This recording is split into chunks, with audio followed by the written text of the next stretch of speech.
Hello बच्चों, कैसे हो? बढ़िया एकदम। तो मूविंग चार्जेस एंड मैग्नेटिज्म का लेक्चर नंबर 4 और आज स्टार्ट करने जा रहे एम्पियर सर्किटल लॉ। इंतजार था? नहीं समझ में आ रहा था? आज के लेक्चर में एम्पियर सर्किटल लॉ 100% क्लियर हो जाएगा। गॉस लॉ पढ़ा था ना? गॉस लॉ का चचेरा भाई है ना? इट इज दी ब्रदर, मतलब चचेरा brother of Gauss law. My English Oxford, you no.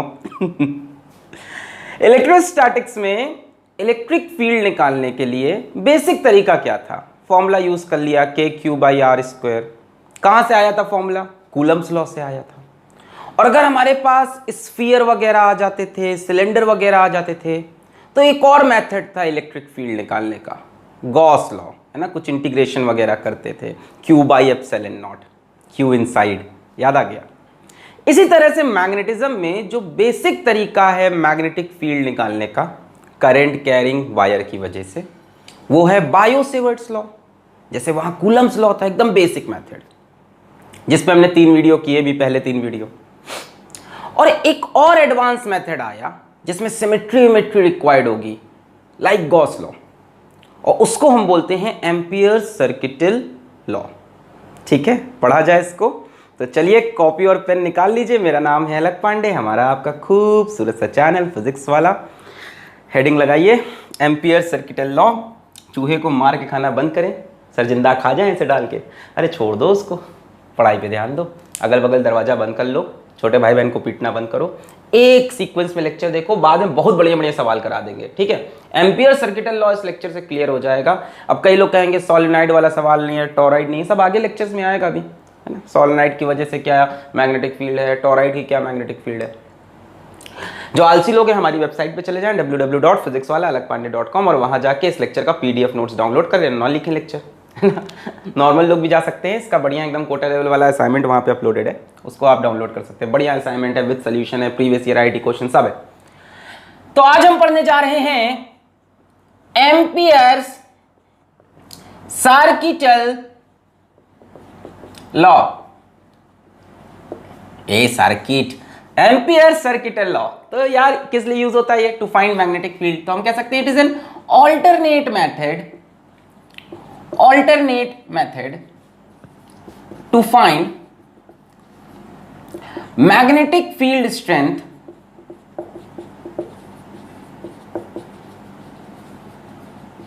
ठीक है। और इसका जो बेसिक मेथड है वो कौन सा है? बोलो बोलो, बेसिक मेथड कौन सा है? बोलो भाई, नींद से जागो। बायो-सेवर्ट लॉ, जो कि हम पहले 3 वीडियो में कर चुके हैं। ठीक है, तो एम्पियर सर्किटल लॉ के लिए थोड़ी सिमेट्री चाहिए होगी, जैसे गॉस लॉ में चाहिए होती थी। देखते हैं क्या है। मान लो हमारे पास 2 करंट कैरिंग वायर हैं, 2 तार हैं। एक तार में करंट ऐसे व्हाइट बोर्ड के अंदर जा रहा है, ये क्रॉस बना दिया I1, current is going inside the plane of white board.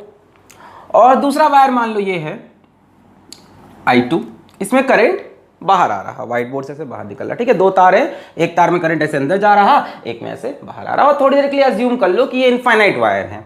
आज जितनी भी हम बातें करेंगे इनफाइनाइट वायर की करेंगे, तो मान लेते हैं ये इनफाइनाइट वायर है। हमसे किसी ने कहा कि इन दोनों वायर की वजह से P पॉइंट पे बताइए क्या मैग्नेटिक फील्ड होगी। अच्छा, तो बायो-सेवर्ट लॉ से लगा के इंटीग्रेट कर सकते हैं dB का mu not by 4 pi ideal sine theta by ना। एम्पियर सर्किटल लॉ अपनी स्टाइल में बोलते हैं कि जिस पॉइंट पे मैग्नेटिक फील्ड चाहिए उसको काटते हुए एक लूप बनाइए, उसको काटते हुए, उस पे दौड़ाते हुए एक लूप बनाइए जिस पॉइंट पे मैग्नेटिक फील्ड चाहिए। बेटर होगा लूप थोड़ा सिमेट्रिकल हो, जो करंट है उसके अबाउट बेटर होगा। फिर वो कहते हैं कि इस लूप का एक डायरेक्शन भी डिसाइड कर लीजिए। चलो हमने एक डायरेक्शन डिसाइड कर लिया, मान लो ये ले लिया, क्लॉकवाइज डायरेक्शन। ध्यान देना ये लूप है, इट इज लूप। इस लूप को हम बोलते हैं एम्पियर्स लूप। ठीक है, दिस इज अ सर्किल, ये याद रखना। स्फीयर नहीं है, जैसे गॉस लॉ में क्या करते थे, चार्ज के अबाउट स्फीयर बनाते थे, क्यूब बनाते थे, है ना? वहां ई डॉट ए चलता था, वहां एरिया वेक्टर देखते थे, यहां लेंथ देखते हैं। क्या देखते हैं यहाँ पे? लेंथ। जितना भी खेल होना है सब लेंथ के अलोंग होना है, ठीक है। इसको आप ऐसे समझ लो कि आपने एक धागा रख दिया ऐसे, इस पॉइंट को काटता हुआ ऐसे एक धागा रखा है, लेंथ की कहानी होगी सारी। यहां वहां कहानी एरिया वगैरह की थी, यहां लेंथ की कहानी है। सरफेस नहीं है ये, एक लेंथ है, एक सर्किल है। क्लियर है? अच्छा, फिर हमने कहा कि लूप का डायरेक्शन ले लो, इन्होंने भी ले लिया ऐसे ऐसे। अब लूप का डायरेक्शन क्यों लिया? क्योंकि इन्होंने कहा कि ये जो दो करंट हैं इनमें से एक पॉजिटिव एक नेगेटिव, क्योंकि एक अंदर जा रहा है एक बाहर, तो हमने कहा कैसे डिसाइड करें, तो उसके लिए लूप का डायरेक्शन बनाते हैं। आप कुछ भी ले सकते हैं, या तो क्लॉकवाइज या तो एंटी क्लॉकवाइज, जो आपका मन हो। फिर इन्होंने कहा कि लूप के डायरेक्शन में अपनी राइट हैंड की फिंगर्स को कर्ल करें। राइट हैंड मिल गया आपको? नहीं, बगल वाले का नहीं, अपना चूहे का राइट हैंड उठा रहा है, ये रहा, नहीं अपना। तो राइट हैंड की फिंगर्स को कर्ल करें जैसे ये लूप घूम रहा है। जिधर आपका थंब पॉइंट करे that is the positive direction. Thumb किधर पॉइंट कर रहा है? अंदर। देखो, राइट हैंड की फिंगर्स को कर्ल किया जैसे लूप घूम रहा, जिधर थंब पॉइंट किया दैट इज पॉजिटिव, यानी ये पॉजिटिव हो गया। मतलब I1 को हम पॉजिटिव मानेंगे और डेफिनेटली I2 को नेगेटिव मानेंगे। देखो थंब इधर जा रहा है ना, तो ये पॉजिटिव डायरेक्शन और ये नेगेटिव, ठीक है। वैसे बहुत कम होगा कि आपको 2-3 करंट मिले, मैक्सिमम आज के लेक्चर में एक ही करंट मिलेगा, तो लूप के डायरेक्शन के बिना काम हो जाएगा, बट हम पूरा डिटेल में बता रहे हैं, ठीक है। आज के लेक्चर में आपको एक ही करंट मिलेगा, तो उसको तो सीधा पॉजिटिव ले लो। पर जब दो मिले, है ना, कोई अंदर कोई बाहर, तब फिर लूप का डायरेक्शन जो थंब के अलोंग हो दैट इज पॉजिटिव, जो अपोजिट वो नेगेटिव। लिख लो, इस बात को लिखा नहीं रहा क्या, कि curl the fingers of your right hand, the direction in which your thumb points is the positive direction and the opposite direction is negative। और कर्ल किस में करना है? in the direction of loop। arbitrary direction है, आपने खुद assume किया है, एंटी क्लॉकवाइज भी ले सकते थे। फिर ये क्या कहते हैं? ये कहते हैं integral b dot dl is equals to mu not I inside. अब ये क्या कहानी हुई? यही है बेसिक लॉ। वहां था integral e dot da is equals to q inside upon epsilon naught. Integral b dot dl is equals to mu not I inside. समझा जाए इसको? इस लूप पे आप कहीं पे भी एक dl लेंथ ले लो, लेंथ की कहानी है, dl लेंथ ले लिया, and this dl is a vector, direction जो लूप का डायरेक्शन। बात क्लियर? कहीं पे यहां ले लो, कहीं पे भी dl डायरेक्शन जो लूप का डायरेक्शन, यहां पे dl डायरेक्शन जो लूप का डायरेक्शन। बेसिकली डीएल आपको पूरे वायर में लेना होगा। फिर मान लो कि यहां पे मैग्नेटिक फील्ड कुछ भी है, यहां पे मैग्नेटिक फील्ड भी है, यहां पे मैग्नेटिक फील्ड भी है ना। ऐसा होता है कि मैग्नेटिक फील्ड हर जगह सेम होती है या जीरो होती है, अभी लिखवाएंगे assumption।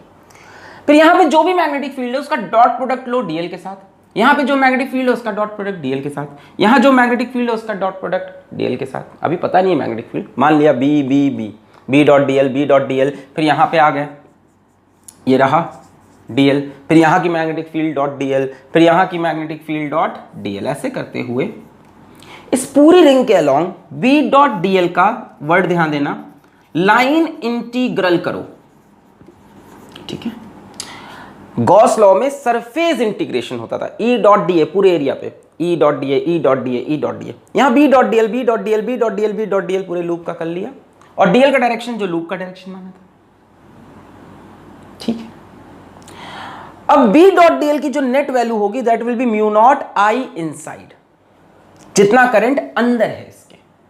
अब आई इनसाइड कितना होगा? ध्यान देना, आपके सारे क्वेश्चन में आई इनसाइड की वैल्यू आई होगी, पर यहां क्योंकि दो करंट है मैंने पूरा कॉन्सेप्ट लिया है, तो जो पॉजिटिव करंट है उसको I1 लिख लिया और नेगेटिव को -I2, that is the net current inside the loop. अब यही दोनों करंट एक ही डायरेक्शन में होते तो लूप का डायरेक्शन लेने का जरूरत था ही नहीं आपको। दोनों करंट सेम डायरेक्शन में, सीधा म्यू इनसाइड आई इनसाइड सीधा आई के बराबर हो गया, है ना। I1 प्लस I2 हो गया, एक ही करंट है तो I हो गया, दोनों सेम डायरेक्शन है तो I1 प्लस I2 कर दो, है ना। दोनों अंदर है I1 प्लस I2, दोनों बाहर I1 प्लस I2, छोड़ दो। बी नेगेटिव पॉजिटिव नहीं लेके आना है, बात समझो। जब दोनों करंट अपोजिट डायरेक्शन में हो तभी ये सब करना कि लूप का डायरेक्शन। तो हमने एकदम आपको सबसे बढ़िया वाला चीज समझा दी, इससे आसान आता है, एक ही करंट रहता है मैक्सिमम टाइम, तो म्यू नॉट आई इनसाइड। वहां क्यू इनसाइड था, यहां आई इनसाइड, वहां एरिया में इंटीग्रेशन था, यहां लेंथ में। सारी कहानी लेंथ में, एक धागा लगा देना, उस धागे के about B dot DL, B dot DL, B dot DL बटोरना है। अभी आप कह रहे हो बी कहां है, अभी बताते हैं, ठीक है, इतनी बात क्लियर हुई आपको? बी डॉट डी एल कहानी क्लियर हुई? अच्छा, अब इन्होंने कहा कि ये लॉ हर जगह मत लगाइए, वैलिड है बट यूजफुल नहीं है, जैसे Gauss law, valid everywhere but useful in symmetry. तो इन्होंने कहा this law is also useful if ये मिटा लें, if this law is also useful if law is useful if, ऐसा नहीं कह रहे कि लॉ लगा नहीं सकते, लगा कहीं भी सकते हो, बट यूजफुल कहां पे बता रहे, if B is tangential to length, जो लेंथ ले रहे हो उसके साथ टेंजेंशियल, मतलब बी इसी के डायरेक्शन में, ऐसे tangential, non zero and constant, zero ना हो, टेंजेंशियल हो और कांस्टेंट हो, जो यहां पे हो वही यहां पे हो, वही यहां पे हो, वही यहां पे हो, वही यहां पे हो। ठीक है, तो बड़ा आसान हो जाएगा इस केस में। जब आप b डॉट डी एल का इंटीग्रेशन करोगे तो b कांस्टेंट है, बाहर आ जाएगा। पहले तो b डॉट डी एल जब करोगे तो b D L cos zero लिख लोगे, टेंजेंशियल टू लेंथ है ना, तो कॉस जीरो आ जाएगा, है ना, कॉस जीरो 1 हो जाएगा, b कांस्टेंट बाहर आ जाएगा और इंटीग्रेशन ऑफ डी एल क्या हो जाएगा, पूरे वायर की लेंथ हो जाएगी, पूरे धागे की लेंथ। तो एक तो या तो ये केस हो कि b टेंजेंशियल हो, लेंथ के अलोंग हो, कांस्टेंट हो, तो उससे क्या होगा, b डॉट डीएल की जगह b डीएल cos 0 लिख सकेंगे, पहली चीज है ना भैया, ये वेक्टर है ना। दूसरी चीज cos 0 1 होता है, b कांस्टेंट है, बाहर ले लिया और dl का इंटीग्रेशन लेंथ हो जाएगा। या तो दूसरी कंडीशन वो कहते हैं b is normal to length, b हर जगह लेंथ के नॉर्मल हो, या तो ये हो या तो ये हो। अब b नॉर्मल टू लेंथ में भी कहानी आसान हो जाएगी, b dot D L will be 0, भैया cos 90 का फैक्टर आ जाएगा, परपेंडिकुलर है ना लेंथ के, ऐसे cos 90, ऐसे b ऐसे जा रही है, डी एल ऐसे 90 डिग्री। और तीसरी चीज ये बोलते हैं या तो b वैनिशेस, वैनिशेस बोले तो b की वैल्यू ही 0, लो भैया, अब जब b की वैल्यू ही 0 होगी तो integral b dot D L तो 0 ही हो जाएगा, समझ लो। तो इन तीन केसेस को अगर हम किसी तरह से देख पाए फिगर के अंदर, तब ये लॉ ज्यादा यूजफुल होगा। मैं अभी भी ये कह रहा हूं कि ये वैलिड कहीं पे भी है बट यूजफुल यहां ज्यादा। अब कई लोग बोलते हैं कि एनसीईआरटी कभी गलत नहीं बोलती, ऐसा नहीं है। लोग बोलते हैं एमआईटी किताब पढ़ो, अच्छी किताब, ठीक है, डेविड एंड ग्रिफिथ की किताब आप पढ़िए, ग्रिफिथ की किताब साफ साफ कहती है कि ये चीज कहीं पे भी वैलिड है, एम्पियर सर्किटल लॉ कहीं पे भी वैलिड है, बट यूजफुल यहां है। और एनसीईआरटी कहती है कि एम्पियर सर्किटल लॉ लगाना है तो ये कंडीशंस फॉलो होनी चाहिए। बताओ क्या सही है? हर जगह वैलिड है एम्पियर सर्किटल लॉ, बट यहां पे ऐसे केसेस में यूजफुल होता है, इजीली कैलकुलेट कर सकते हैं, वरना बहुत खतरनाक मैथमेटिक्स आ जाएगी, फिर फायदा क्या है लॉ यूज करने का। और एनसीईआरटी कहती है नहीं नहीं इसी कंडीशन में वैलिड है, ऐसा नहीं है, वैलिड हमेशा है। क्लियर है? तो या तो b पर लेंथ के अलोंग हो तो b dot D L cos 0 b into L, है ना, या तो परपेंडिकुलर तो b डॉट डी एल में cos 90 0 हो जाए, या तो b वैनिश कर जाए। और जितनी सिमेट्री हो उतना बढ़िया है ना। This law is useful for higher symmetry, जितना सिमेट्री होगा उतना यूजफुल, जैसे कि हमारा गॉस लॉ था, बट ये नहीं कह रहा कि वैलिड नहीं है। समझ में आ गया? Integral b dot D L, length के अलोंग b डी एल को इंटीग्रेट करो, b dot D L b dot D L b dot D L. अब समझ भी गए हो कि क्या दिक्कत भी नहीं है, क्योंकि वो खुद ही कह रहे हैं तभी लगाओ जब b लेंथ के अलोंग हो या परपेंडिकुलर हो या 0 हो। भाई परपेंडिकुलर होगा b डॉट डी एल 0 आ जाएगा, अलोंग होगा b dot D L b D L cos 0। साथ में ये भी कह रहे हैं कि कांस्टेंट भी हो, लो तुम्हारी सारी तकलीफ खत्म है, कांस्टेंट भी है, इंटीग्रेशन से बाहर भी आ जाएगा, टेंशन नहीं, सब बड़ा आसान है।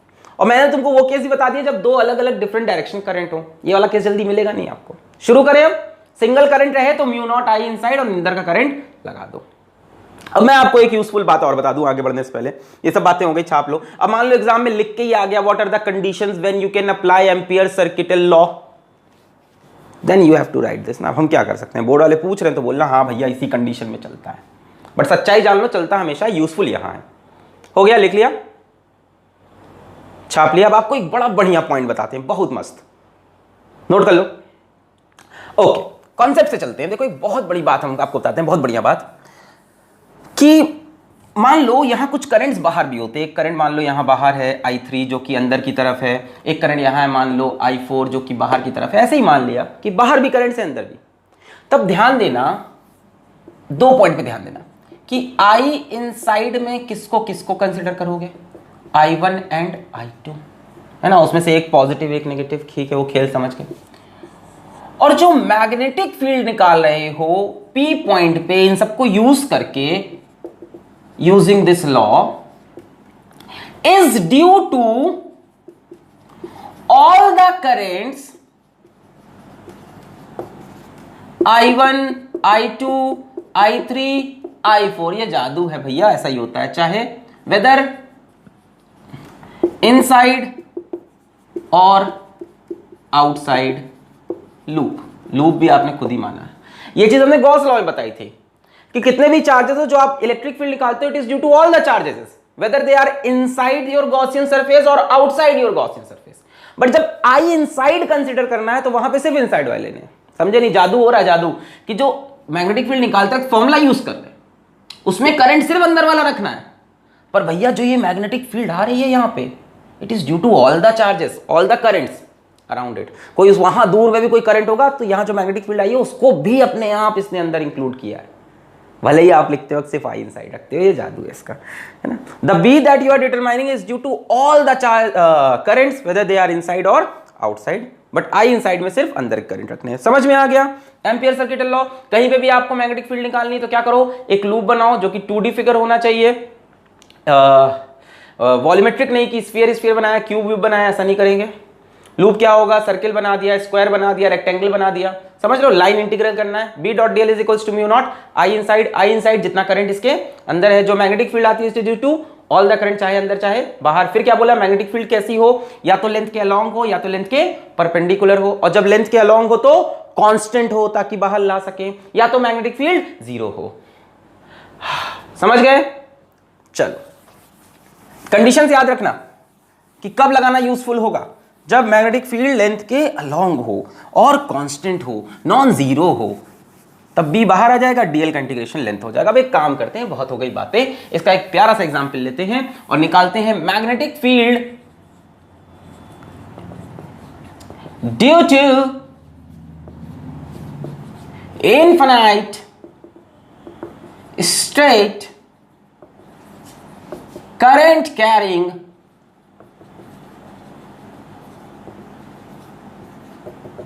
वायर। ये काम हम लोग बायो सेवर्ट से कर चुके हैं ना। Magnetic field due to infinite straight current carrying wire निकाला था, याद आ रहा है। B is equals to mu not by 4 pi I by R, और क्या था साइन 90 प्लस साइन, याद आ रहा है, sine theta 1 sine phi 1 sine phi 2, दोनों को 90 साइन 90 1 साइन 90 वो भी 1, तो कितना आया था 2I बाई R। ये आता है magnetic field due to infinite wire. यही चीज अब हम निकालने की कोशिश करेंगे यूजिंग एम्पियर सर्किट लॉ। तो मान लेते हैं यहां हमारे पास एक इनफाइनाइट वायर है, सेमी इनफाइनाइट नहीं, कंप्लीटली इनफाइनाइट, और उसमें करंट आई दौड़ रहा, और हमसे कहा कि इस वायर से r डिस्टेंस दूरी पर P पॉइंट पर मैग्नेटिक फील्ड निकालो। एम्पियर सर ने हमसे क्या बोला, एम्पियर सर ने हमसे बोला कि आप P पॉइंट को काटता हुआ एक धागा रखो जो थोड़ा सिमेट्रिकल हो। तो हमने कहा यार ऐसे एक सर्किल बना ले, बहुत बढ़िया, समझ रहे हो, तार ये है, हमसे बोला r डिस्टेंस मैग्नेटिक फील्ड, हमने कहा ऐसे हम सर्किल बना लेते हैं तो P को काटते हुए। एक काम करो, इसका आओ टॉप व्यू देखते हैं, ज्यादा मजा आएगा। टॉप व्यू, इसको ऊपर से झांक के देखते हैं ऐसे किचु। ऊपर से देखोगे तो आपको एक गोला दिखेगा ऐसे किचु।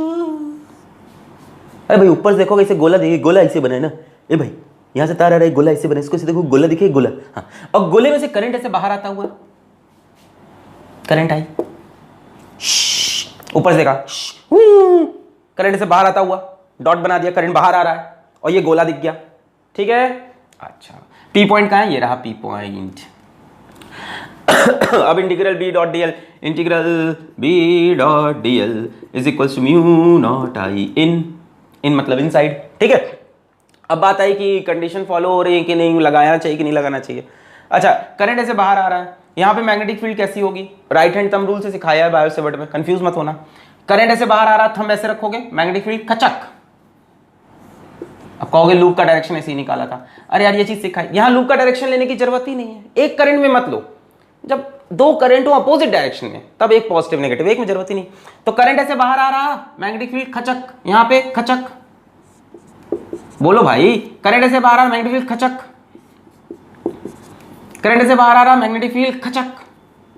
नहीं आ रही ये चीज, सिखाया था ना मैग्नेटिक फील्ड निकालना कि थंब को करंट के डायरेक्शन में रखो, फिंगर्स को कर्ल करो। तो थंब को करंट के डायरेक्शन में रखा, फिंगर्स को कर्ल किया, खचक खचक खचक खचक। अरे ये क्या चीज है, ये एम्पियर्स लूप है भैया। What is this? This is amperes loop. आपने इमेजिनरी बनाया है, सिमेट्रिकल, ऐसे वायर के अगल बगल। मैंने कहा ऐसे समझ में नहीं आ रहा, मैंने सीखा ऐसे ऊपर से टॉप व्यू ले लिया, ये गोला है और ये करंट है, ठीक है।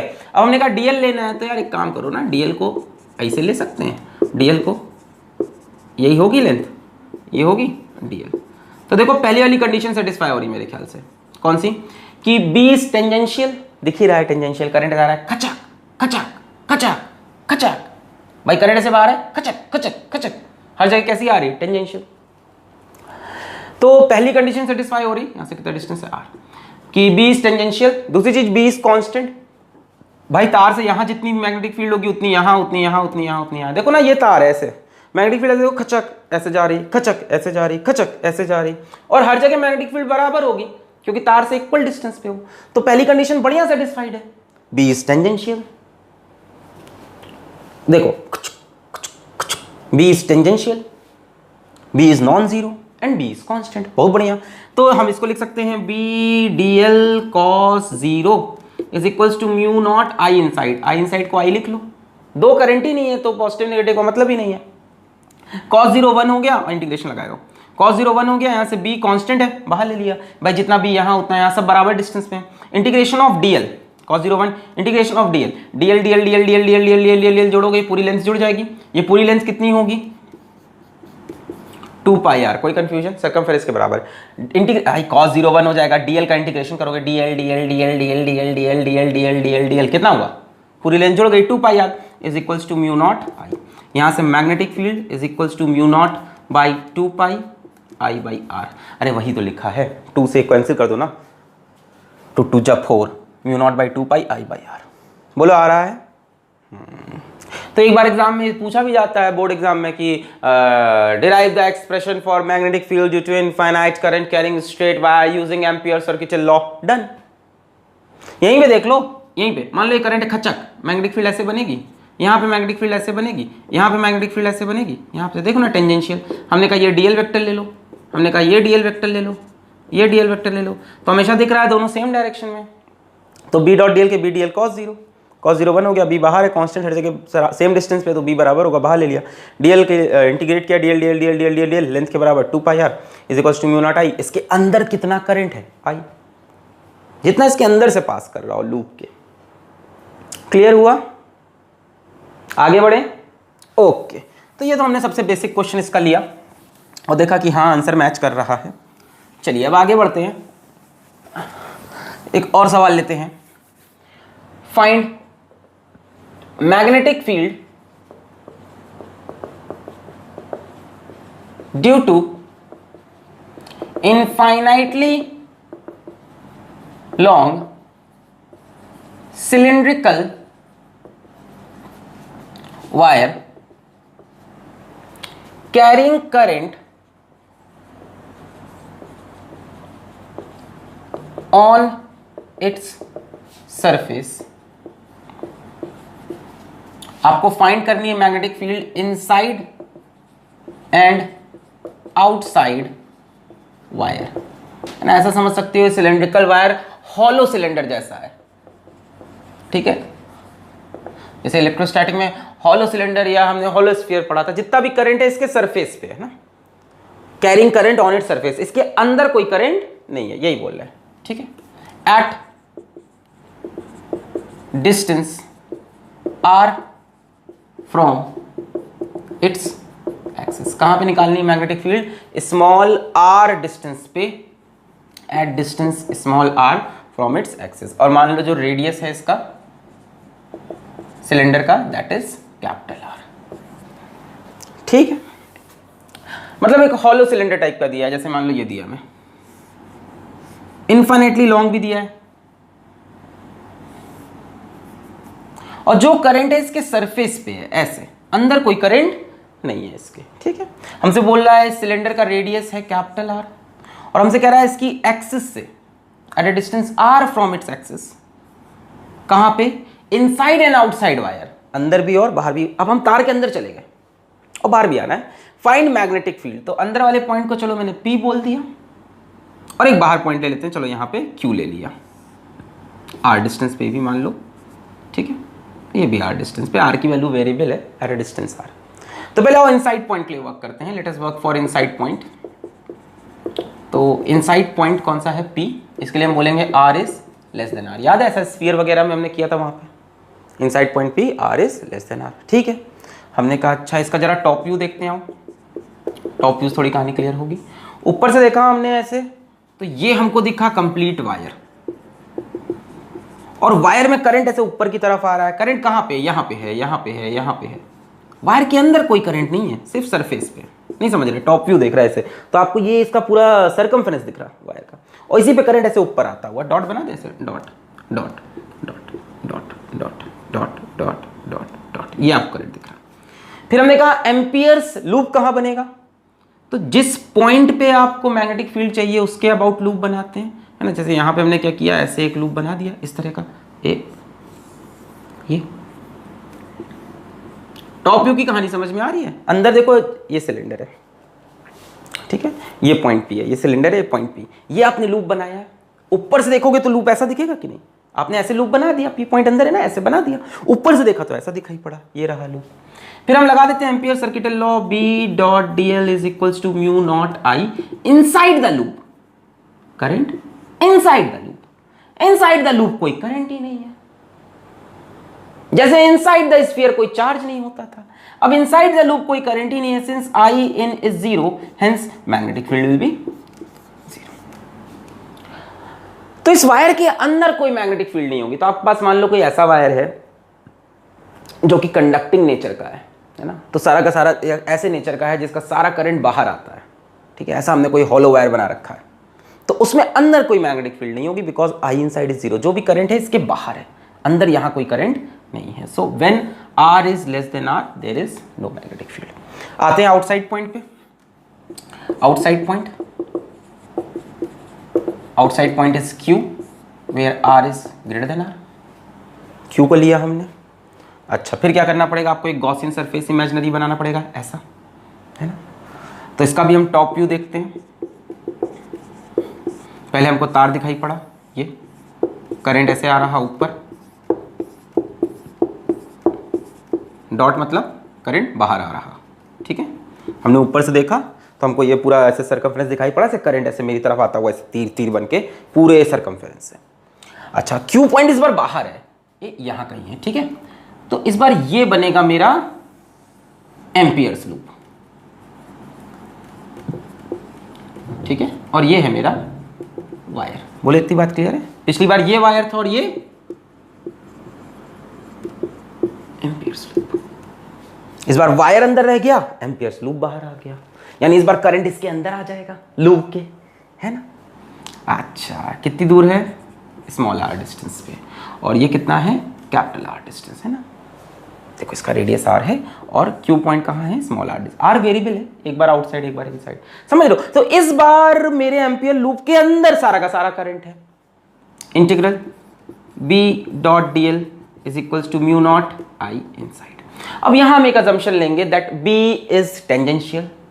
अब यहां अजम्पशन लेंगे कि जो मैग्नेटिक फील्ड है वो टेंजेंशियल, ऐसी ऐसी ऐसी ऐसी, है ना। मतलब जब आप ऐसे देख रहे हो, इस यहाँ से सारे सवाल में IIT में भी जब आता है सवाल तो लिख देते हैं सपोज दैट या assume that B is tangential. तो यहाँ से हम मान के चलेंगे, हमारी प्रैक्टिस बन गई इनफाइनाइट केस की, कि करंट ऐसे जा रहा है, ये करंट के डायरेक्शन में थंब रखा और देखा हमने फील्ड, देखो ना हमारे लेंथ के अलॉन्ग आ रही, ये करंट डायरेक्शन थंब रखा तो फील्ड हमारी, ये हमारा देखो लूप है, तो इस लूप के टेंजेंशियल मिल रही है ना।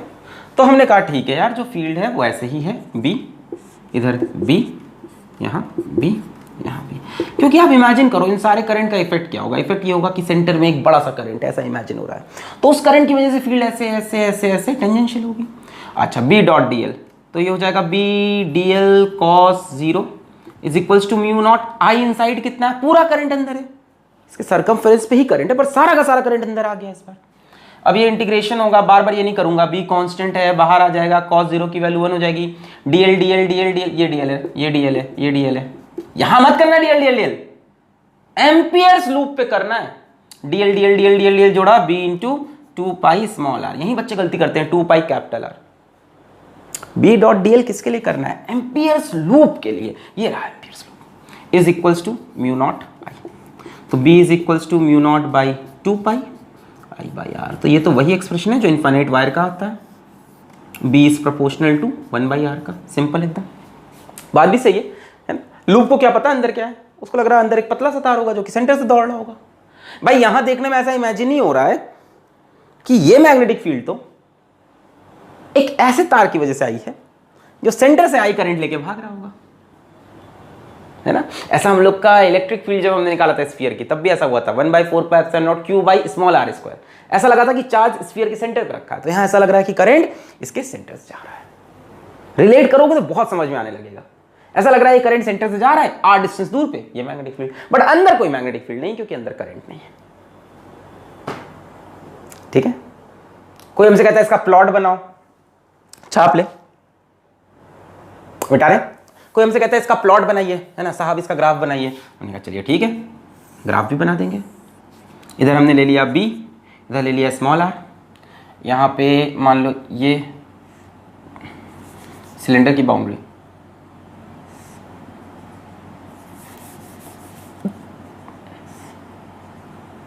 ये मान लो सिलेंडर की बाउंड्री है, सिलेंडर गया हुआ है, तो यहाँ पे कैपिटल R, तो ये रीजन हो गया इनसाइड और ये रीजन हो गया आउटसाइड का। ठीक है, एक्स एक्सिस पे हमने स्मॉल r लिया है।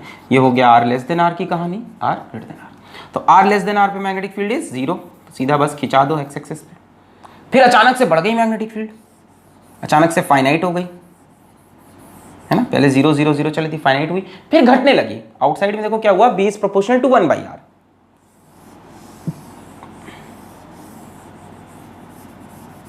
B is proportional to 1 by R और अंदर B इज 0। बोलो क्लियर है। मैंने थोड़ा सा सिलेंडर बनाने की भी कोशिश की।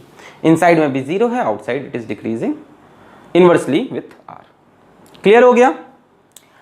अब वही काम करते हैं जो हमने वहां किया था। हॉलो तो हो गया, अब सॉलिड लेते हैं जिसके अंदर भी करंट दौड़ रहा हो। आओ करें, छाप लें इसको, मिटा लें। ओके, अब पूरी यही कहानी रिपीट करेंगे ऐसे वायर के लिए जिसमें करंट अंदर भी हो, है ना। ये मिटा देते हैं, हॉलो की जगह सॉलिड सिलेंडर ले लेते हैं। इस बार करंट अंदर भी रहेगा। Infinitely long cylindrical wire carrying current uniformly across, मिटाना पड़ेगा, carrying current cylindrical wire with current I distributed uniformly across its cross section। कहाँ कहाँ निकालनी magnetic field, outside and inside, at distance small r from its axis। और फिर से आप इसके रेडियस को कितना मान लोगे, कैपिटल R। तो एक तरह से देख लो तो ये जो केस पूरा चल रहा है ये किसका केस है, सॉलिड सिलेंडर का, है ना। जैसे वहां पे हमारे पास था सॉलिड सिलेंडर का जिसके करंट अंदर भी है। अब ऐसा तार है जिसमें करंट पूरे में यूनिफॉर्मली डिस्ट्रीब्यूटेड है। Find magnetic field due to infinitely long cylindrical wire, अभी भी इनफिनिटली लॉन्ग है तो कुछ चीजें कॉमन रहेंगी, मैग्नेटिक फील्ड टेंजेंशियल रहेगी वगैरह वगैरह। With current I distributed uniformly across its cross section, cross section में बराबर से डिस्ट्रीब्यूटेड है। आउटसाइड एंड इनसाइड हमको फील्ड निकालनी है at distance r from its axis, radius है कैपिटल R, सॉलिड सिलेंडर बनाए। मान ले कहानी ये है,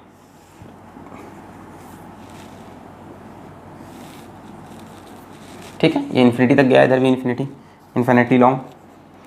और जो करंट है साहब वो ऐसा नहीं है, यहाँ है करंट, पूरे पूरे वायर में करंट फैल रखा है। थोड़ा इसको लाइट बनाने की कोशिश करते हैं, ऐसे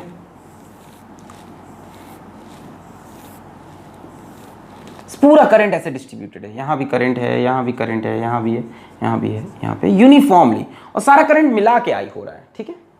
इसका रेडियस हमको बोल रहा है कैपिटल R, और हमसे कह रहा है find magnetic field at distance r from its axis outside and inside. तो एक पॉइंट P ले लेते हैं जो कि इनसाइड है, और ये इसकी एक्सिस मान लो, मान लेते हैं यहां से स्मॉल r डिस्टेंस पे। एक पॉइंट Q ले लेते हैं, इधर ही ले लें इस बार बाहर, ये भी मान लेते हैं r डिस्टेंस पे है, वेयर r इज वेरिएबल। तो पहले हम काम करते हैं इनसाइड पे, इनसाइड पॉइंट P जिसके लिए r is less then capital R। अब सुनो, इस बार क्या हुआ है कि करंट पूरा अंदर है ना।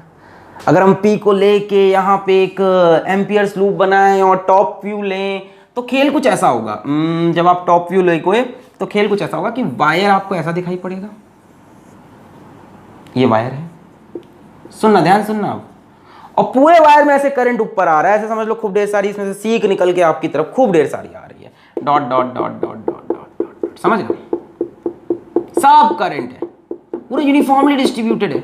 ऐसा समझ लो कि ये जो तार है ये बहुत सारे छोटे छोटे पतले पतले फाइबर से बना है, इमेजिन होने लगा, ये जो पूरा वायर है मोटा सा, एक गुच्छे ऑफ फाइबर से बना है, और हर फाइबर में ऐसे करंट आ रहा है, ऐसा होता भी है ना, तार खूब ढेर सारे फाइबर से बना है, सब में करंट आ रहा है, ये हो गया वायर। और ये बनेगा आपका एम्पियर्स लूप, ये बन गया आपका एम्पियर्स लूप। इस बार एम्पियर्स लूप के अंदर करंट है और पूरा करंट नहीं है ना। अब क्या किया जाए, क्या किया जाए, इसका रेडियस कैपिटल R है ना, ये अपना एम्पियर्स लूप है, जो भी इंटीग्रेशन वगैरह होना इसी के अलॉन्ग होना है, अंदर आए ना लूप। भाई P पॉइंट पे मैग्नेटिक फील्ड चाहिए तो P को काटता हुआ ही तो लूप बनाओगे ना, ऐसा थोड़ी ना कि बाहर चले जाओगे, ये बाहर है। अब दिक्कत ये हमको इसके अंदर का करंट चाहिए, कैसे मिलेगा। यहाँ करंट यूनिफॉर्मली डिस्ट्रीब्यूटेड है किसमें, अक्रॉस इट्स क्रॉस सेक्शन, यानी एरिया के अलोंग यूनिफॉर्मली डिस्ट्रीब्यूटेड है। तो यहाँ पे हम हेल्प लेंगे करंट डेंसिटी की। करंट डेंसिटी पढ़ाते वक्त हमने आपको बोला भी था कि इसका यूज मैग्नेटिज्म में होता है, तो आज इसका यूज होगा J is equals to I/A। Current पर यूनिट एरिया मेरे पास है, करंट पर यूनिट एरिया मेरे पास है, मुझे पता है इतने छोटे से एरिया में क्या करंट है, तो मैं इतने बड़े एरिया में भी करंट निकाल सकता हूं। करंट है I, इस पूरे का एरिया कितना होगा पाई R स्क्वायर। भैया I करंट कितने में, देखो करंट I डिस्ट्रीब्यूटेड कितने में, इतने एरिया में डिस्ट्रीब्यूटेड है कि नहीं करंट I, इस एरिया में डिस्ट्रीब्यूटेड है, और ये एरिया है कितना पाई R स्क्वायर। तो मुझे इसके यूनिट एरिया पे करंट पता चल गया। अब कोई मुझसे बोले इतने एरिया में कितना करंट है, तो क्या करना है, इसको उठा के इस एरिया से मल्टीप्लाई कर दो। भाई तुमको पता चल गया 1 सेंटीमीटर स्क्वायर में ये करंट है, कोई बोले 5 सेंटीमीटर स्क्वायर में कितना करंट है, तो इसको उठा के मल्टीप्लाई, बड़ा आसान है। तब हमने कहा चलो अच्छा यहाँ पे हम एम्पियर्स लूप लगाते हैं, लॉ लगाते हैं, B.dl is equals to mu not I inside. अच्छा मैग्नेटिक फील्ड की कहानी वगनी वही रहेगी, करंट ऐसे बाहर आ रहा है, देखो से ऊपर ऊपर आ रहा है, मतलब हमने यहाँ कहा बाहर, टॉप व्यू है ना, this is what, this is top view. Top view देखा तो करंट ऐसे बाहर आता हुआ दिखा, ऐसे खूब सारे फाइबर्स, है करंट ऐसे तो मैग्नेटिक फील्ड ऐसे। मतलब अभी हम ये सब असम्पशन मान रहे हैं कि मैग्नेटिक फील्ड टेंजेंशियल है और हर जगह क्या है कांस्टेंट है सिमेट्री की वजह से, तो B.dl will become B.dl cos 0, cos 0 1 होगा, B बाहर आएगा, फिर integration of dl, dl dl dl dl इस पे, dl ये, dl कोई इस पे तो नहीं कर रहा, वायर पे नहीं करना है, जो धागा आप बिछा रहे हैं एम्पियर्स लूप का उस पे। फिर मैंने क्या कहा, करंट से बाहर, मैग्नेटिक फील्ड देखो टेंजेंशियल टेंजेंशियल टेंजेंशियल टेंजेंशियल, हर जगह बराबर होगी सिमेट्री की वजह से, तो B.dl बाई टेंजेंशियल है, देखो dl भी यही है, B भी यही है, तो एंगल कितना होगा B.dl cos 0 हो जाएगा। फिर इंटीग्रेशन करोगे, B कांस्टेंट है बाहर, cos 0 1, फिर dl dl dl dl dl जोड़ोगे तो क्या हो जाएगा, इसका circumference which will be 2 pi r is equals to mu not I inside. अच्छा I इनसाइड कैसे निकलेगा, हमें पता है यूनिट एरिया में ये करंट है, this is the current density, current पर यूनिट एरिया, तो इतने एरिया में कितना करंट होगा, दिस मल्टीप्लाइड बाई इसका area which is pi are square. बोलो सही कर रहे हैं कि गलत? What is J? करंट पर यूनिट एरिया। इस पूरे में करंट कितना है? आई। तो इतने में करंट कितना होगा? तो ये upon area multiplied by this, unitary method यार। इतने एरिया में करंट आई तो इतने में कितना, तो I upon pi are square multiplied by this का एरिया। तो I upon pi are square into pi are square. बोलो सही है? यहाँ से पाई पाई मर गया, एक आर से एक आर मर जाएगा। Finally will get b is equals to mu not I upon 2 pi capital R square into R. बढ़िया सा नया एक्सप्रेशन आया। ऐसा इसलिए हुआ क्योंकि इस बार करंट पूरे में डिस्ट्रीब्यूटेड है अंदर अंदर। सो व्हाट यू गेट, ध्यान से देखो, b is equals to, note कर लेना, म्यू नॉट आई आर, याद नहीं करना है, upon 2 pi are square. Derive कर सकें आप एग्जाम में। इसको आप करंट डेंसिटी के टर्म्स में लिखना चाहें, I upon pi are square current density बन जाएगा, mu not J r by 2। What you can see is magnetic field is directly proportional to R. पिछले केस में अंदर जीरो थी, अंदर करंट नहीं था, इस बार डायरेक्टली प्रोपोर्शनल टू आर है मैग्नेटिक फील्ड।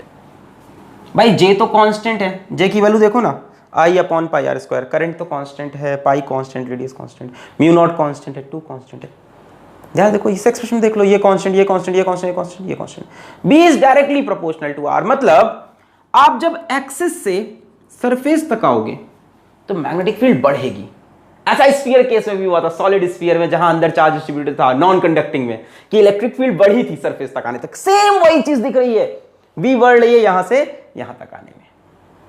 एग्जाम में सीधा ग्राफ आ सकता है, तो उसको दिमाग चला के दौड़ा के आप ग्राफ पे टिक मारोगे कि पहले बी डायरेक्टली प्रोपोर्शनल होकर बढ़ेगी और उसके बाद तो घटेगी 1/r से। देखते हैं अभी आगे। ये क्लियर हो गया इनसाइड की कहानी। आउटसाइड चले, मिटा दें, पूरा कंसेप्ट क्लियर है। मैंने कहा ये रहा हमारा एम्पियर्स लूप, ये बना, ये पूरा वायर बनाया, करंट ऐसे बाहर आता हुआ, ऊपर आता हुआ, टॉप से देखा ऐसे बाहर आता हुआ दिखा, ये करंट, सिर्फ इतना ही करंट इसके अंदर है। कैसे निकाला? करंट पर unit area into this area, खत्म। बी मैंने बोला टेंजेंशियल लेंथ के अलोंग, तो cos 0, फिर बी कांस्टेंट, भी हर जगह सिमेट्रिकल तो बाहर, फिर डीएल का इंटीग्रेशन। क्लियर है? चलिए अब चलते हैं आउटसाइड पॉइंट की तरफ। इनसाइड पॉइंट हो गया, let's go to outside point. Outside point कौन सा है? Q for which R is greater than R, इसकी बात करते हैं। तो जब आउटसाइड पॉइंट के लिए बनाओगे तो ये रहा मेरा वायर, ये समझ रहे हो ना क्या बना रहे हैं? फाइबर्स, जिसमें से करंट से डॉट डॉट बन के बाहर निकल रहे हैं, इस तरह से ऊपर बाहर। और Q पॉइंट कहां है? इसी तरफ है, कहीं बना लो। ये रहा एम्पियर्स लूप, समझ गए हो? सारा का सारा करंट लूप के अंदर है। मैग्नेटिक फील्ड हमने माना, करंट ऐसे बाहर आ रहा, मैग्नेटिक खचक खचक, करंट ऐसे ऊपर जा रहा, खचक खचक, टेंजेंशियल टेंजेंशियल, खचक खचक खचक खचक खचक, टेंजेंशियल, है ना? तो magnetic field tangential, magnetic field tangential, magnetic field tangential.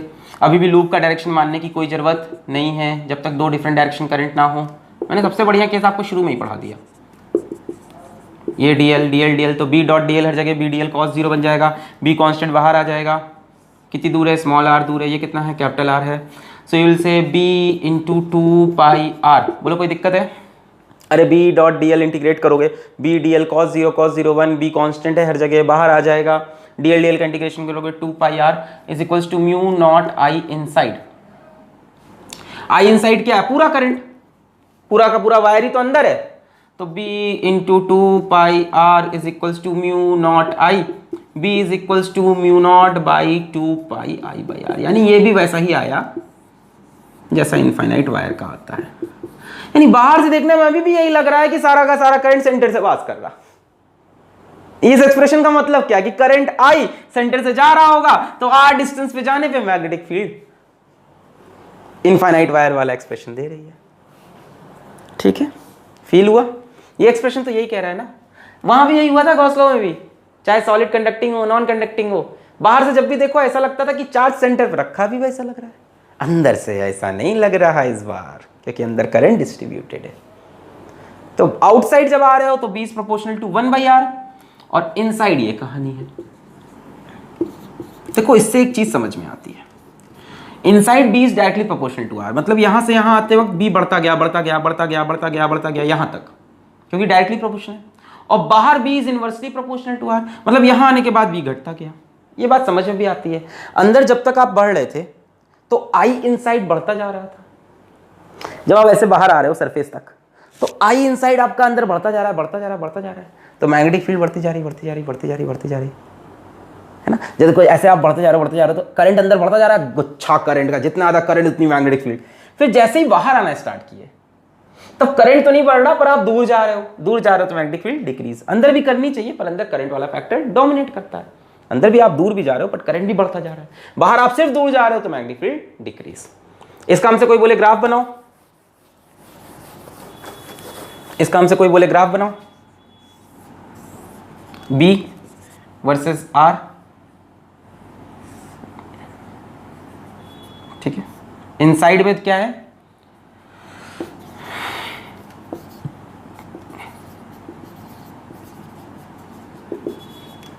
R less than R, R greater than R। Inside में B is directly proportional to R, ये बनेगा, है ना। ये सिलेंडर इमेजिनरी मान लो। इनसाइड में B is directly proportional to R और आउटसाइड में क्या हुआ, B is proportional to 1/R। अच्छा, B मैक्सिमम कहाँ पे है, सरफेस पे, वायर के, देखो ना, जब R की वैल्यू कैपिटल R के बराबर, बाहर भी गिर रहा है, अंदर जाओगे तो अंदर भी गिरता जाएगा। तो ये आपका ग्राफ बनेगा B वर्सेस R का प्लॉट। ऐसे ही इलेक्ट्रिक फील्ड का प्लॉट बना था सॉलिड स्फीयर के लिए, जो कि नॉन कंडक्टिंग नेचर था, जिसमें चार्ज पूरे में डिस्ट्रीब्यूटेड था। क्लियर है, 1/r² आता है। मिटा रहे हैं, रटना नहीं है कोई चीज, बस समझ लेनी है, क्योंकि रटनी किस लिए नहीं है अभी बताते हैं।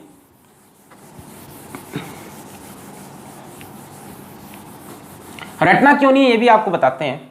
मान लो इसी क्वेश्चन में थोड़ा सा और मॉडिफिकेशन करें, आखिरी सवाल आज का, रट के जाओगे तो कॉन्सेप्ट, अब कॉन्सेप्ट समझ में आ गया पूरा ना। अभी तो इनफाइनाइट वायर का है, अभी सोलेनॉइड के लिए पढ़ाएंगे तो पूरी और नई कहानी सिखाएंगे, टॉरॉइड में और कहानी आएगी एम्पियर सर्किटल लॉ की। अभी आज बेसिक चल रहा है एकदम। मान लो आपके पास एक बढ़िया सा क्वेश्चन आया, find magnetic field at distance r from axis of a long straight cylindrical wire। देखो लॉन्ग का मतलब है इनफाइनाइट की तरफ, वो आपको हिंट कर रहा है, बहुत लॉन्ग ना। From axis of a long straight cylindrical wire, long लिखा हो समझ जाओ इनफाइनाइट वायर की बात है, wire carrying current such that current density J is equals to J naught R, where R is distance from axis and J naught is constant, radius is capital R।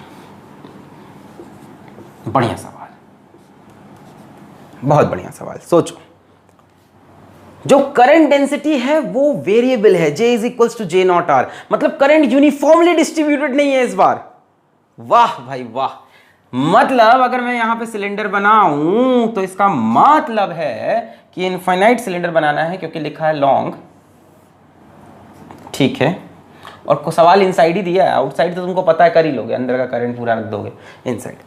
और बोला इसका radius capital R है, और जरा देखो current कैसे distributed है, J is equals to J not R, current density है मतलब ये। मतलब जब R की वैल्यू 0 है, R क्या है, डिस्टेंस फ्रॉम एक्सिस, है ना, पहले चीजें समझते चलो। R इज द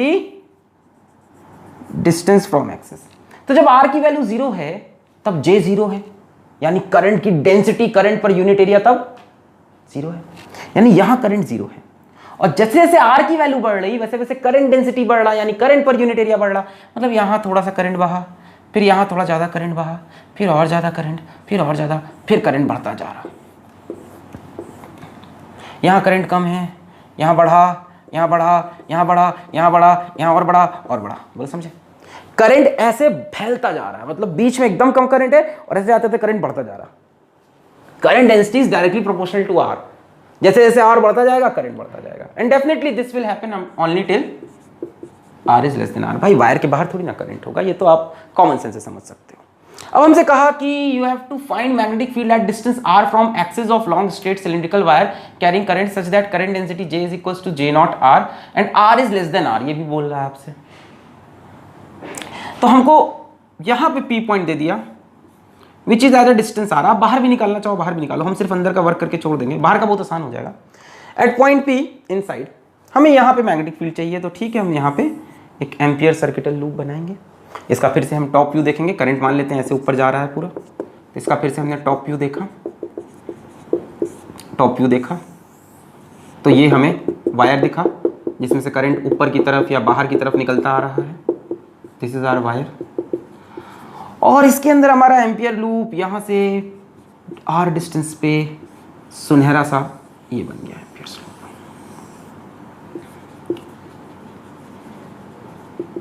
कोई दिक्कत नहीं थी, मैग्नेटिक फील्ड हमको पता है सिमेट्रिकल कहानी है तो टेंजेंशियल होगी, मतलब उन सब में कोई इशू है ही नहीं। बी डॉट डी एल उन सब में कोई प्रॉब्लम नहीं है। बी कहाँ पे बनाओगे, इस पे बनाओगे, this is your amperes loop, ये सब ध्यान देना, ऐसे बी बी ठीक है ऐसे, और D L B C direction में ले लो क्योंकि अभी सारा करंट एक ही डायरेक्शन में है तो लूप डायरेक्शन मानने की आज भी ज़रूरत नहीं पड़ी, हो सकता है अगले लेक्चर में पढ़े, ठीक है। तो B dot D L will come B D L cos zero, सब दिख रहा है आपको ना, B D L cos zero, B हर जगह सिमेट्रिकल है तो यार एक्सिस से बराबर दूरी पे बी हर जगह सेम होगा, बाहर आ गया। डी एल का इंटीग्रेशन करा तो 2 पाई स्मॉल आर आ गया, सही है, is equals to mu not I inside. I inside कितना है सर? करंट डेंसिटी को एरिया से मल्टीप्लाई कर दें, नहीं कर सकते। ये करंट डेंसिटी कहां पे है भाई? आर की वैल्यू क्या रखोगे, समझ रहे? करंट डेंसिटी चेंज हो रही है ना, आप उठा के सीधा मल्टीप्लाई नहीं कर सकते, उठा के आप इस एरिया से इसको, अगर आप बोलोगे कि यहां पे जो आई इनसाइड है that is J into pi are square, capital R तो लिखोगे नहीं ना, इतने तो बेवकूफ होने, हमको इसी के अंदर आई इनसाइड चाहिए, इसके अंदर कितना करंट है, तो करंट डेंसिटी नहीं कर सकते। क्यों? क्योंकि ये कांस्टेंट नहीं है, हर जगह अलग अलग है। यहां पे करंट कम है, यहां पे ज्यादा, यहां पे ज्यादा, यहां पे और ज्यादा, यहां पे और ज्यादा, बढ़ता जा रहा है। यहां की करंट डेंसिटी को छोटे से एरिया से मल्टीप्लाई करना होगा, यहां की करंट डेंसिटी को इस छोटे से एरिया से, यहां करंट डेंसिटी को इस छोटे से एरिया से, यहां करंट डेंसिटी को इस छोटे से एरिया से, उन सबको जोड़ना होगा तब नेट करंट आएगा। बोलो बात मेरी समझ में आई? पूरी करंट डेंसिटी को एरिया से मल्टीप्लाई करोगे गलत आंसर आएगा, because this is not constant. इस जगह पे करंट डेंसिटी बहुत कम है तो इसको एरिया से मल्टीप्लाई किया, जीरो करंट आया। इस जगह करंट डेंसिटी मान लो 1 है, फिर इसको यहाँ के छोटे से एरिया से मल्टीप्लाई किया, थोड़ा सा करंट मिला। यहाँ पे ज्यादा है, फिर यहाँ के बड़े से एरिया से मल्टीप्लाई किया, करंट और ज्यादा। यहाँ पे और ज्यादा, इसके एरिया से मल्टीप्लाई किया, करंट और ज्यादा। अब आप गलती क्या करते हैं, आप एक कांस्टेंट करंट डेंसिटी से पूरे एरिया को मल्टीप्लाई करते हैं, समझ रहे हो? इस आर की वैल्यू क्या रख के मल्टीप्लाई करोगे, मेरा सवाल ये है। आर की वैल्यू 0 भी हो सकती है और आर की वैल्यू आर भी हो सकती है, तो हमें इसके लिए इंटीग्रेशन का खेल खेलना पड़ेगा। ध्यान से देखो, ये मैंने आपका एम्पियर्स लूप ड्रॉ किया, इसी में से आपको आई इनसाइड निकालना है टोटल। और मैंने कहा कि मान लेते हैं यहां से हम x डिस्टेंस पे आके एक पतली सी रिंग काटेंगे, कितने विड्थ की? dx विड्थ की, ठीक है। x डिस्टेंस पे आके हमने एक पतली सी रिंग काटी dx विड्थ की, ठीक है। और हमने कहा कि इस रिंग में, पतली सी रिंग में, समझ रहे हो, यहां पे आके हमने करंट डेंसिटी देख ली और उसको यहां के एरिया से मल्टीप्लाई करेंगे। इस पतली सी रिंग का एरिया कितना होगा? एरिया डी है, छोटा सा एरिया, तो x डिस्टेंस पे है तो इसको पहले खोल लो, सीधी हो जाएगी स्ट्रिप, तो लेंथ हो जाएगी 2 पाई x। आई होप इतनी मैथमेटिक्स आपको आती होगी। जब इसको खोल लोगे तो इसकी लेंथ 2 पाई x और इसकी विड्थ कितनी है dx, तो उससे मल्टीप्लाई कर दिया। अरे भाई समझ नहीं रहे हो, हमने कहा कि करंट कैसे निकले, तो हमने कहा यहाँ के j को यहाँ से ऐसे मल्टीप्लाई करो, यहाँ के j को यहाँ के ऐसे, यहाँ के j को यहाँ के ऐसे, यहाँ के j को यहाँ ऐसे। तो हमने एक जगह पे जाकर एरिया निकाल कर j से मल्टीप्लाई करके इंटीग्रेट कर देंगे यहाँ से यहाँ तक के लिए, समझ गए? अच्छा, तो हमने कहा ये स्ट्रिप है, इस स्ट्रिप को खोल के देख लो, ये रही स्ट्रिप लो, अब सही है। स्ट्रिप की लेंथ कितनी होगी? 2 पाई x और इसकी विड्थ कितनी होगी? dx, तो इसका एरिया कितना हो गया? 2 पाई x dx हो गया। फिर हमने कहा करंट कितना है इस स्ट्रिप का, छोटा सा करंट di, इस स्ट्रिप में से बाहर निकलता हुआ करंट कितना है, तो हमने कहा j multiplied by D. j की वैल्यू क्या है? j नॉट r, r क्या है? Distance from axis, distance from axis कितना ले रखा है अभी? x, तो ये हो जाएगा j नॉट x और dA हो गया 2 पाई x dx। ये हो गया छोटा सा करंट di जो इतने में से बन रहा है। क्या किया आपने, उस जगह का J देखा, J नॉट R की जगह X, उतने पतले से का एरिया देखा हमने, इसको खोल के 2πx और इसकी विड्थ dx मान ली x डिस्टेंस पे, और ये छोटा सा करंट आया। अब अगर टोटल करंट चाहिए तो इसको इंटीग्रेट कर दो। कहां से कहां इंटीग्रेट करोगे, x की वैल्यू कहां से कहां, कैसे कैसे रिंग काटनी है, एक यहां काटनी होगी, एक यहां काटनी होगी, यहां के J को A से, यहां के J को A से, यहां के J को A से सबसे मल्टीप्लाई करना हो कि नहीं, J को DA, J को DA, J को DA, कहां से कहां, x इज इक्वल्स टू 0 से लेके x is equals to R तक, ये आपको मिल जाएगा नेट करंट। DI का इंटीग्रेशन करोगे तो मिलेगा I net inside, J not constant है बोला है, बाहर ले लो, 2π कांस्टेंट बाहर, अंदर बचा x square dx, x square का इंटीग्रेशन होगा x क्यूब, तो x क्यूब बाई 3 होगा, वेरी सॉरी 0 से लेके R तक, बोलो सही है, x स्क्वायर dx का इंटीग्रेशन। इसको हम लिख सकते हैं J not 2π R cube by 3, ये मिल गया आपको I नेट इनसाइड। इसको यहां पुट कर दो, B मिल जाएगा। एक्सक्यूज मी, बोलो आ गया, ये सही समझ में आई। इसमें करंट इनसाइड के लिए यहाँ J को सीधा एरिया से मल्टीप्लाई नहीं कर सकते क्योंकि J वेरी कर रहा है, तो हमने यहाँ के J को यहाँ से एरिया से, यहाँ J को यहाँ से एरिया, यहाँ के J into D A, J into D A, J into D A करके जोड़ दिया, तो J इंटू डी ए करके इंटीग्रेट कर दिया। कहाँ से कहाँ तक इंटीग्रेट करना चाहिए, ये पूरा करंट हमको चाहिए I इनसाइड, तो 0 से लेके R तक इंटीग्रेट किया। क्लियर है एकदम। अब इस करंट को उठा के यहाँ पे रख दो, खेल खत्म। B into 2πr is equals to mu not into net current inside is J not 2πr cube by 3। 2π से 2π मर गया, R से एक R मर जाएगा, this will become R square. चलो अभी काटते हैं। So B will be mu not J R square